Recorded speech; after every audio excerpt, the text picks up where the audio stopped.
Bonjour. Que pensez-vous de l'argent? Est-ce que vous voulez avoir plus d'argent? Est-ce que vous voulez dépenser plus d'argent? Acheter plusieurs choses? Qu'est-ce que vous dites quand vous pensez à l'argent? Que c'est bien? Que c'est pas bien? Nous allons voir ici dans cette vidéo que votre relation avec l'argent a beaucoup d'importance sur le fait d'en avoir ou pas. En créant une relation d'amitié, d'amour avec l'argent, vous allez pouvoir développer cette relation, cette abondance et cette liberté financière que vous recherchez peut-être. Et à qui s'adresse cette vidéo? À toutes les personnes ici qui ont besoin d'argent, qui sont en manque d'argent, qui voudraient acheter telle ou telle chose, qui voudraient des projets, mais qui sont bloqués parce qu'il n'y a pas d'argent, qui sont victimes de la crise, qui pensent que la situation actuelle est catastrophique, qui ont du mal à peut-être à faire le plein d'essence, etc., etc. Toutes les personnes également qui ont envie de réaliser des projets importants pour leur vie à court, moyen et long terme, et qui sont bloqués par le manque d'argent. Toutes les personnes qui également n'ont pas de plan d'action pour réussir à créer de l'argent, de la liberté financière et toutes ces personnes justement qui espèrent atteindre l'indépendance, la liberté financière grâce à l'abondance. Donc toutes les personnes ici être concernées par cette relation à l'argent. Et si vous ne corrigez pas votre relation à l'argent qui peut être parfois toxique ou négative, vous risquez justement de tomber dans l'effet inverse, de le faire partir, de faire fuir l'argent, de tomber du coup dans des situations de tristesse, d'angoisse de comment finir les fins de mois, d'être de plus en plus endetté, puisque vous ne saurez pas retenir l'argent, vous ne saurez pas comment investir plutôt que dépenser et vous vous sentirez impuissant dans cette gestion financière et cette relation va devenir, négative, néfaste pour vous, même délétère. Vous allez haïr l'argent et haïr les personnes qui ont de l'argent, donc vous allez encore moins l'attirer. Donc ici, nous allons voir 4 étapes pour vous faire aimer l'argent, pour que cette relation que vous avez avec l'argent soit amicale, voire de l'amour. Nous allons voir comment avoir des pensées positives sur l'argent et qu'est-ce que ça implique? Quelles sont les conséquences d'avoir une pensée positive par rapport à l'argent, par rapport à ce vecteur d'échange? Quelles sont les croyances limitantes qui font que vous faites fuir ce vecteur d'échange? Ensuite, nous allons voir l'éducation et l'autonomie sur la finance. Qu'est-ce qui est important de voir et d'apprendre pour gagner en autonomie financière?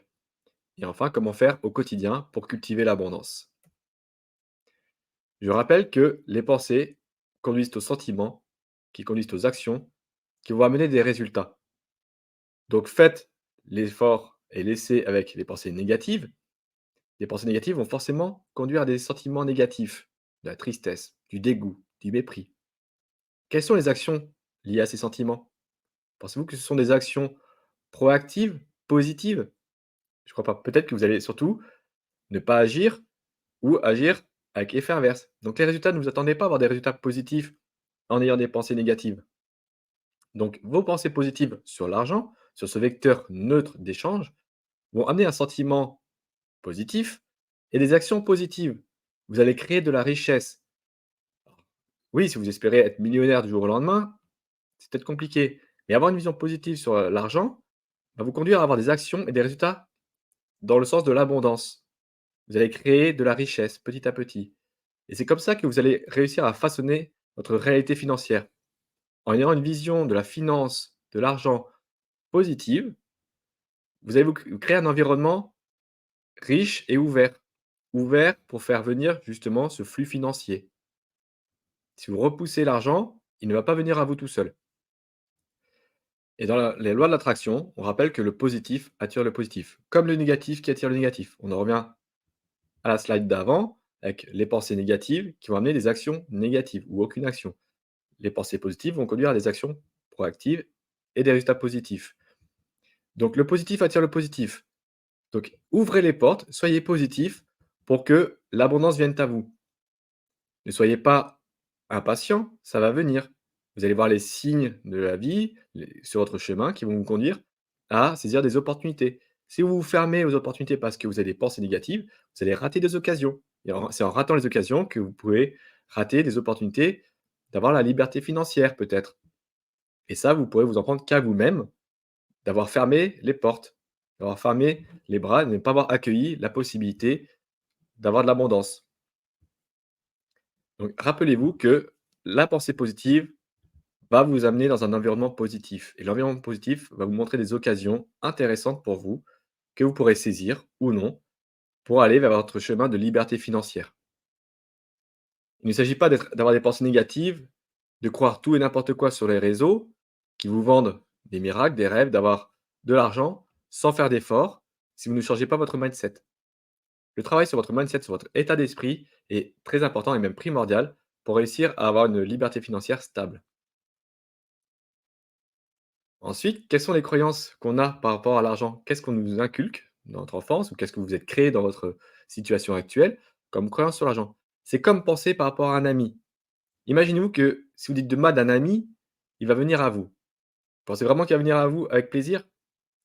Donc l'argent, prenez-le vraiment comme un ami.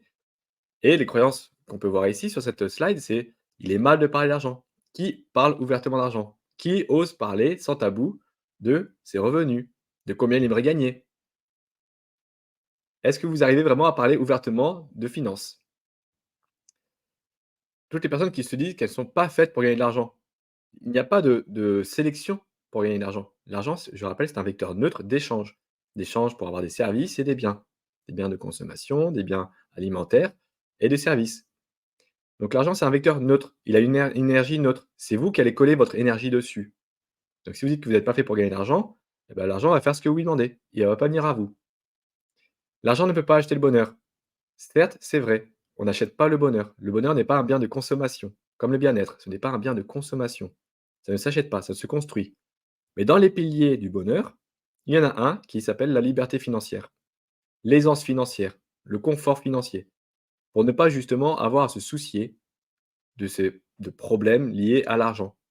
L'argent ne pose pas de problème si on le prend juste comme un vecteur d'échange. L'argent est la source de tous les maux, ce qui est plutôt faux. Vous demandez-vous d'ailleurs si c'est véritablement vrai. Les maux ne viennent pas de l'argent. Les mots viennent de la responsabilité qu'on fait porter à l'argent. L'argent, c'est un vecteur neutre. C'est comme si vous disiez que votre ami X est responsable de tous vos problèmes. Là, vous lui faites porter sur les épaules la source de tous vos problèmes, alors qu'il n'y est pour rien. Il est peut-être lié à un problème, il est peut-être un problème de payer le loyer, quelque chose comme ça, mais pas tous les problèmes. L'argent ne tombe pas du ciel. Certes, c'est une évidence, il faut aller chercher, il faut le faire venir. Il faut créer les situations pour le faire venir. Il existe plusieurs cas possibles pour améliorer sa situation financière. Rester fermé à croiser les bras et attendre que ça vienne, c'est sûr que l'argent ne viendra pas. Il faut créer des situations, il faut investir. On peut voir des gens plus tard qui ont réussi à investir et qui maintenant deviennent rentiers, mais ils ont fait du travail au début. Toutes les personnes qui ont investi, qui ont compris comment fonctionnait l'argent, maintenant font travailler l'argent pour eux. Ne travaillez pas pour l'argent, faites travailler l'argent pour vous. Et c'est comme ça que vous allez récolter les fruits. Si vous ne travaillez que pour l'argent, vous allez passer votre vie pour l'argent, vendre votre temps pour l'argent, alors que c'est un vecteur neutre d'échange. Donc à la fin de votre vie, il ne vous restera plus rien. Parlons des riches. La croyance qu'on a sur les personnes qui ont de l'argent, qui ont réussi financièrement. Ils sont égoïstes et sans cœur et ils sont malhonnêtes. Donc pourquoi vous voulez avoir plus d'argent? Sinon vous allez tomber dans leur clan. Le clan des personnes malhonnêtes, égoïstes et sans cœur. Donc si vous pensez ça, forcément vous allez vous fermer les portes de cette possibilité d'être riche. Et également notre croyance: «Je ne peux pas me permettre d'investir en moi-même». Là, c'est la croyance qu'on a entre dépenses et investissement. Un investissement est rentable. S'il est bien fait, bien travaillé, c'est rentable. Une dépense, c'est du passif, ça n'apporte rien. Peut-être des plaisirs éphémères, mais ça n'apporte rien sur le long terme.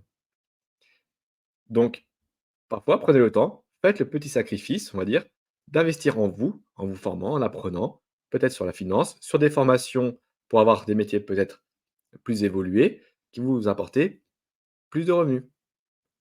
Mais en ne faisant rien et en continuant à dépenser ce que vous avez le peu que vous avez dans vos poches, vous allez rien créer de plus.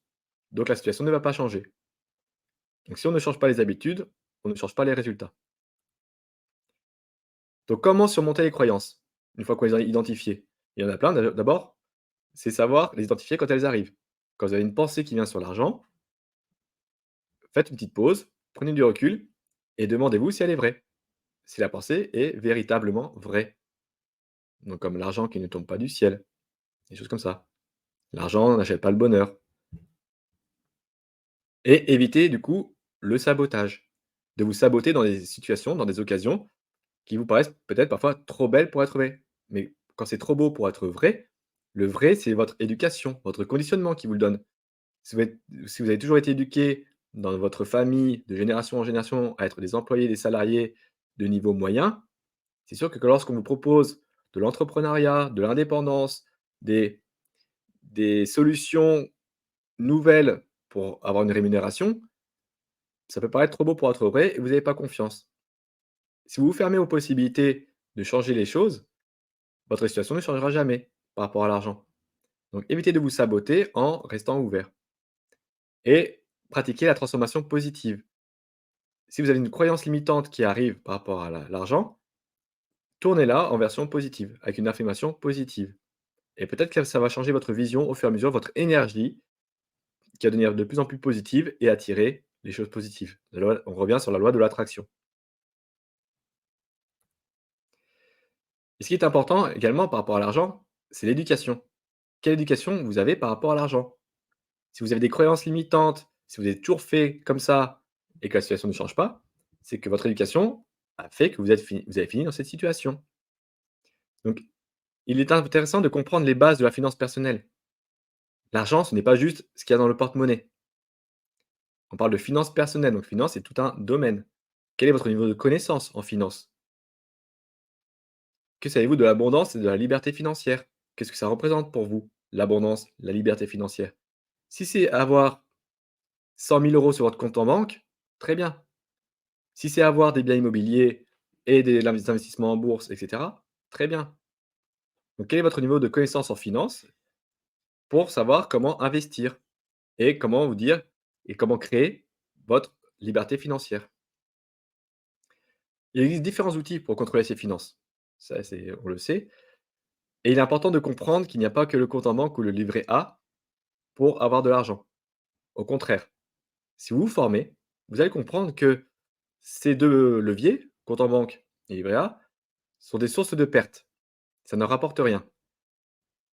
Donc apprenez qu'il existe d'autres leviers pour avoir des finances saines, durables et rentables.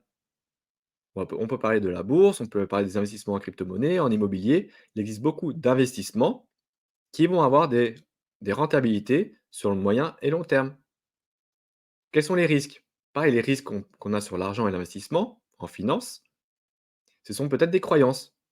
Si vous pensez que la bourse, c'est risqué, c'est que vous ne connaissez pas la bourse. Si vous pensez que la crypto, c'est risqué, c'est que vous ne connaissez pas la crypto. Formez-vous pour comprendre comment ça marche et après vous pourrez décider.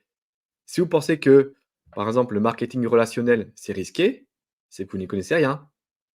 Ce sont pourtant d'autres opportunités qui permettent d'avoir des revenus et beaucoup de personnes qui ont réussi à être riches sont des entrepreneurs.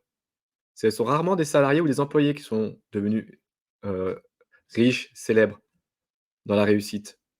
Ce sont des personnes qui ont été entrepreneurs, qui ont osé des choses, qui ont osé changer de schéma.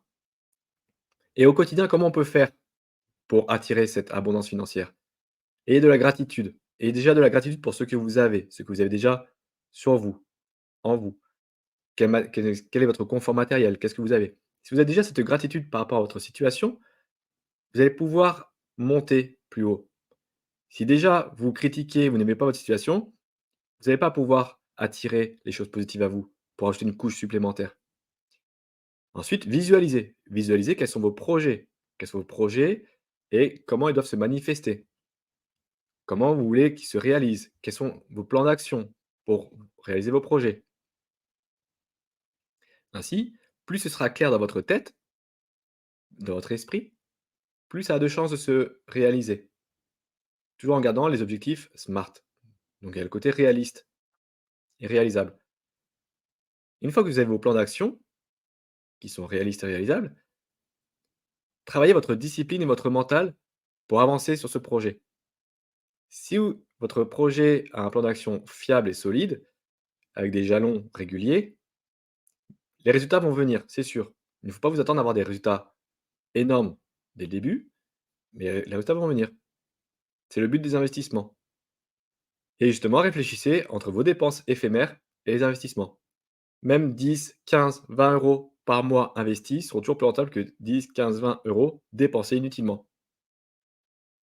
Car ces 10, 15, 20 euros par mois, ça peut faire peut-être 200 euros à l'année et ça peut faire un certain pécule au bout de certains temps. Surtout que si c'est des investissements dans certains systèmes financiers, tels que bourse, etc., qui ont une rentabilité avérée et prouvée. Donc réfléchissez avant de dépenser des choses inutilement, juste en biens de consommation. En résumé, pour changer votre rapport à l'argent, il est important de travailler sur vos pensées. Les pensées positives vont vous amener des résultats positifs. Il ne faut pas croire au miracle. Et également, vos croyances. Quand elles arrivent, vos croyances limitantes sur l'argent, réfléchissez, demandez-vous si elles sont vraies et transformez-les de façon positive. Toujours pour aller dans une énergie, une dynamique positive qui va attirer l'abondance. Ensuite, travaillez sur votre éducation et votre autonomie financière. Formez-vous, apprenez. Qu'est-ce qui fait que vous allez pouvoir créer de l'abondance financière? Travaillez sur les différents systèmes. Renseignez-vous. Et au quotidien, soyez empli de gratitude pour votre situation et pour les plans d'action que vous mettez en place vers vos objectifs. Et petit à petit, vous allez voir les résultats se mettre en place et arriver. Et le défi d'aujourd'hui, pour la vidéo, c'est faire la liste de toutes vos croyances sur l'argent. Toutes les expressions que vous entendez et que vous approuvez, faites la liste sur ces croyances, sur l'argent et la richesse, sans jugement. Ne faites pas de jugement au début. Une fois que vous aurez fait votre liste, demandez-vous si ces croyances sont vraies et véritablement vraies. Quelles sont les preuves? Et je vous rappelle que vous pouvez toujours rejoindre le groupe privé Destination Bonheur sur Facebook pour bénéficier de contenus de valeur qui vont vous aider à améliorer votre épanouissement, votre joie de vivre, qui vont donner du sens à votre vie si vous sentez que vous avez tout pour être heureux, mais que vous ne l'êtes pas. Ça peut être également avec le côté financier. Et j'aurai le plaisir de vous accompagner dans votre recherche de joie de vivre. Et je vous dis à la prochaine!